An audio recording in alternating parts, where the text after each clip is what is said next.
नमस्कार। आज मैं मलाड विधानसभा वार्ड नंबर 49 आज मढ़ में मौजूद हूँ और आप सभी लोग जानते हैं कि चुनाव का मामला चल रहा है। चुनाव गर्मा-गर्मी चल रही है। ठंडी के मौसम में भी गर्मी राजनीतिक माहौल चल रहा है। आज हमारे साथ में अ, महाराष्ट्र के महासचिव कीर्ति समिति मच्छीवाड़ के हमारे किरण कोहली जी हैं, जो कि हर चुनाव में इनकी भूमिका रहती है। वो क्या एमएलए का चुनाव हो, क्या सांसद का चुनाव हो, क्या नगर सेवक का चुनाव हो। लेकिन हम लोग सबसे बड़ी समस्या होती है नगर सेवक के चुनाव में गणित लगाना बड़ा मुश्किल हो जाता है। क्योंकि एमएलए एमपी में तो समझ में आता है, पार्टी लेवल पर होता है, लेकिन नगर सेवक का चुनाव पार्टी के साथ साथ चेहरे पर बहुत बड़ा महत्व रखता है कि कौन सा चेहरा सामने होता है। इसी बारे में ये बात कर सबसे पहले आपका हमारे चैनल में स्वागत है किरण भाई। और फिर आज हम चुनाव को लेकर के आपसे बात करें, क्योंकि हर चुनाव में हमारी आपकी चर्चा होती है।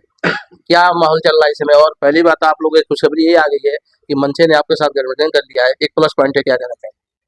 नहीं, एक फिशरमैन लीडर करके मैं यही चाहूँगा। पहले तो सभी आपके जो दर्शक है उनको मैं अ, नाताल की, क्रिसमस की शुभकामनाएं देता हूँ और आने वाले नए साल की भी एडवांस में शुभकामनाएं देता हूँ। एक फिशरमैन लीडर होने के नाते की जो भूमिका है वो मैंने पहले ही स्पष्ट की है। बहुत से पत्रकारों ने पूछे कि आपका रोल क्या रहेगा। हमने तो लोकसभा में बीजेपी को सपोर्ट किया, विधानसभा में भी हम सपोर्ट करने वाले थे, लेकिन हमारे पास कोई आया नहीं। और हमारा वार्ड 1 बंदर का के खिलाफ जो चल रहा है उसके वजह से हमारे कृषि समिति ने निर्णय लिया था कि हम माल विकास आघाड़ी के विरोध में काम करें। तो इसलिए यहाँ मालाड विधानसभा में मैंने आश्रम शेख साहब को सपोर्ट किया था और वो चुन के दिया है। और तभी मैंने सभी लोगों से, बीजेपी वालों से कहा था कि एक तो हमारी जो सवाल है, कुछ सवाल ऐसे थे जो पहले से थे वो छुड़ा ली। जैसा कि अलग मंत्रालय का जो मसला था वो मोदी जी ने अच्छी तरह से सुलझाया। लेकिन आज बीजेपी सरकार महाराष्ट्र में आने के बाद जिस तरह किनार पट्टी पे अतिक्रमण हो रहा है, आप देखो कि पालघर का वाडोन बंदर है, बोरवे का बंदर प्रकल्प, 2 बंदर एक साथ लिए है। अभी ये लोग पूछते कि इसका मुंबई के मछुआरों से क्या संबंध है। अभी जिनको मुंबई के फिशरमैन के नैसर्गिक रीत्या कैसे फिशिंग करते हैं वो जो मालूम नहीं, वो हमसे कैसे पूछ सकता है।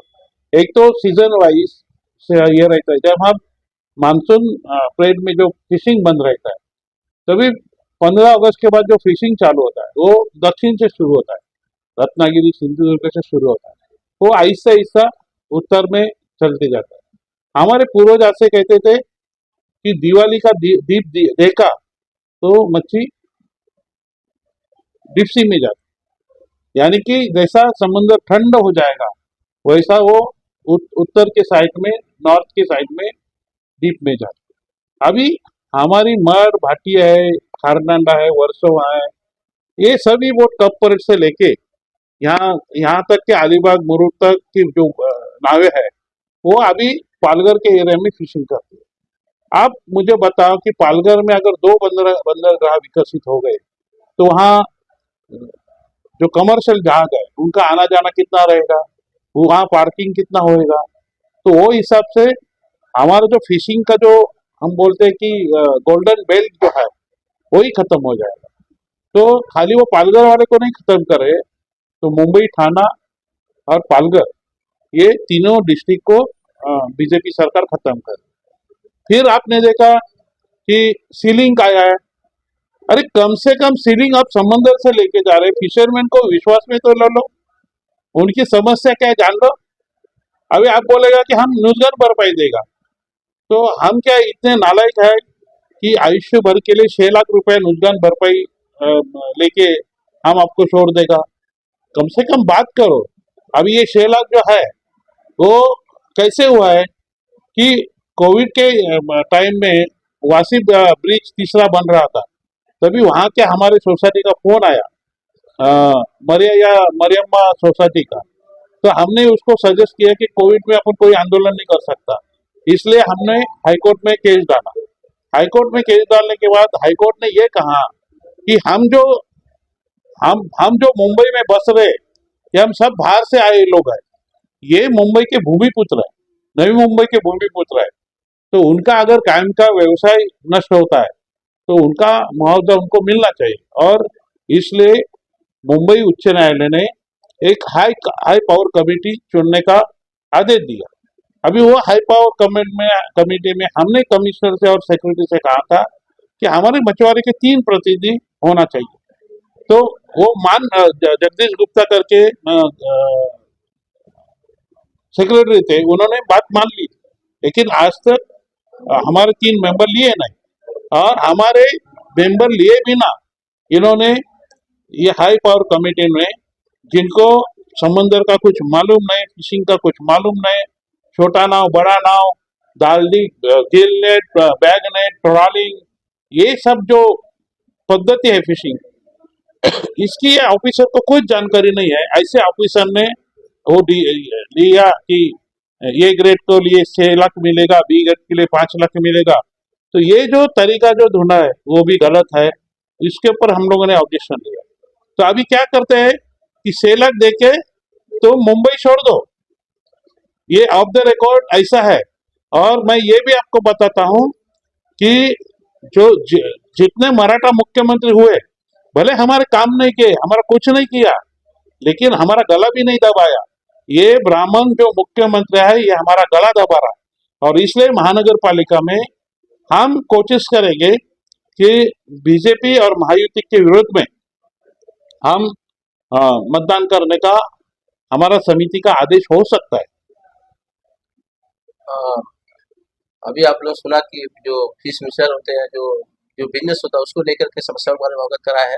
और ये उसी विभाग के एक महारथी बोल सकते हैं, एक जानकार बोल सकते हैं, जिन्होंने अपनी मनोगत रखा है। लेकिन अब आज हम आएंगे महानगर चुनाव को लेकर के कि मुंबई में महानगर पालिका में मेयर कौन बनेगा, क्योंकि आप अनुभवी आदमी है। और 227 सीटों पे कौन सी पार्टी आगे बढ़ के आएगी। और 49 की बात करेंगे, 49 में क्या आपका समीकरण चल रहा है? देखो, मुंबई में महापौर ये मराठी बनना चाहिए, महाराष्ट्रियन बनना चाहिए। आज बोलता है कि दूध में शक्कर जो डालते हैं और मीठा होता है, वो आज बात हो गई। दोनों ठाकरे बंधु एक साथ आ गए। इसका हम महाराष्ट्र करके हमको अभिमान है। क्यों कि मुंबई महानगर पालिका ये मराठी लोगों के हाथ में रहना चाहिए। अनाप शनाप लोग कुछ भी आके बोलेंगे, उनके हाथ में नहीं रहना चाहिए। ये मेरा खुद का अनुभव है। दूसरी बात है 49 के बारे में। तो मैंने लोकसभा इलेक्शन में 49 में संजय सुतार से की बात की थी। वो हमारे बचपन के दोस्त है, गांव वाले हैं। उनको हमने कहा था, और आपसे भी मैंने शायद ये इंटरव्यू में बताया था कि लोकसभा और विधानसभा में हम बीजेपी के साथ रहेंगे, लेकिन महानगर पालिका में हम संजय सुतार के साथ रहेंगे, पार्टी के साथ नहीं, संजय सुतार के साथ। ये आपको मैं शब्द दिया था, और वही शब्द जो दिया था, ये दो हमारे संजय सुतार जी और मेरे में एक गोष्ठ एक सर की है कि हम दोनों ही कभी झूठ नहीं बोले। और मैं 49 में हमारी जो उम्मीदवार है सौभाग्यवती संगीता संजय सुतार, जो हमारी भाभी है, उनके साथ ही रहेंगे।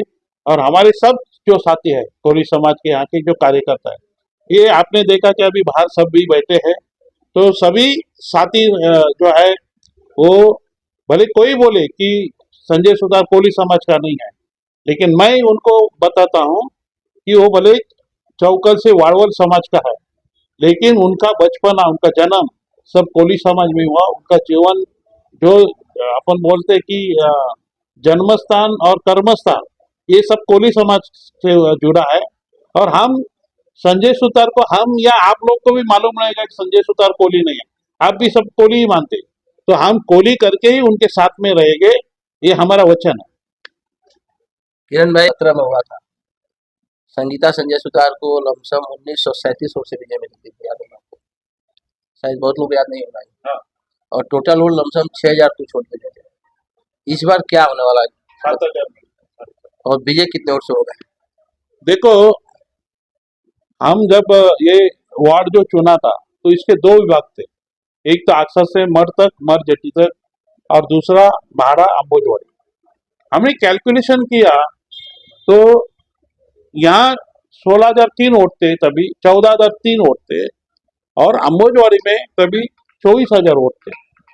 तो हमने कैलकुलेशन किया, तो हमारा कैलकुलेशन ये था कि जो 70-80% हम वोटिंग यहाँ से करेंगे, और वहां से हम 70-80% गिरे हुए वोट में अगर लाएंगे, तो हम निकल सकते हैं, ऐसा हमारा अंदाज था, क्योंकि अम्बोजवाड़ी का हमको डर था। लेकिन जिस तरह अम्बोजवाड़ी में, पहले अम्बोजवाड़ी में कार्यकर्ता नहीं थे, प्रभाकर करके एक कार्यकर्ता था, वो भी बेचारा वो इलेक्शन से पहले ही गुजर गया।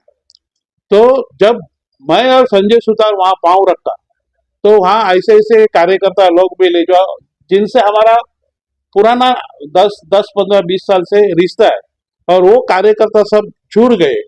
और वहां से जहां हमने आशा की थी कि 12,000 वोट, अपना 100 वोट भी नहीं मिलेगा, वहां 1290 वोट हमको लोगों ने विश्वास में दिया। और वो विश्वास के तहत वहां के जो काम थे, हम एक साल पीछे पड़ गए। क्यों? कि वो सब कलेक्टर लैंड थे। लेकिन एक उनका वो अम्बोजवाड़ी या महाड़ा के लोगों का एक अच्छा बोलता है कि भगवान अच्छे के लिए भगवान भी साथ रहते हैं। एक 6 महीने के लिए सचिन कुर्वे साहब करके जिलाधिकारी कलेक्टर आए थे, और उनके साथ हम गए थे। वहाँ उस वक्त के खासदार गोपाल सेठी साहब भी थे हमारे साथ। तो वहाँ हमने उसके मीटिंग किया और उनका दर्द बताया कि कैसे चलते, कैसे पानी कैसे पीते, कि बोरिंग का पानी वहाँ थैली में बच्चे लोग पीते थे। हमको इतना बुरा लगा था उस वक्त कि ये कैसे जीते ये लोग। और तभी हम बोले थे वहाँ अम्बोजवाड़ी में, महाड़ा में, कि भले हम हारे जीते, लेकिन हम यहाँ के लिए काम करेंगे। आपको पता नहीं होगा कि हमने देखा कि 40 साल भी काम करेंगे तो वहां कम है, लेकिन अभी वहां जो काम हुआ है, खास करके पानी का बड़ा लाइन गिर गया, रास्ते हो गए, कुछ दिन में वहां लाइट भी हो गई, अभी कुछ रोड्स बन रहे हैं। जो जो चीज वहां नहीं थी, मतलब 20 साल का काम ये 7 साल में हो गया, 7-8 साल में। तो मैं आशा करता हूँ कि वहां जो 1290 वोट थे, उसको अभी 3,500-4,000 में बदलाव होना चाहिए। और हमारे मड अक्सा के वोट है, किसी ने कितना भी दम मारे, कितना भी लीडर लेके आए, तो कुछ फर्क हाँ, नहीं पड़ने तो भी फर्क पड़ने वाला नहीं। एक साइड से एकदम से ये चुनाव हम जीत के दिखाए।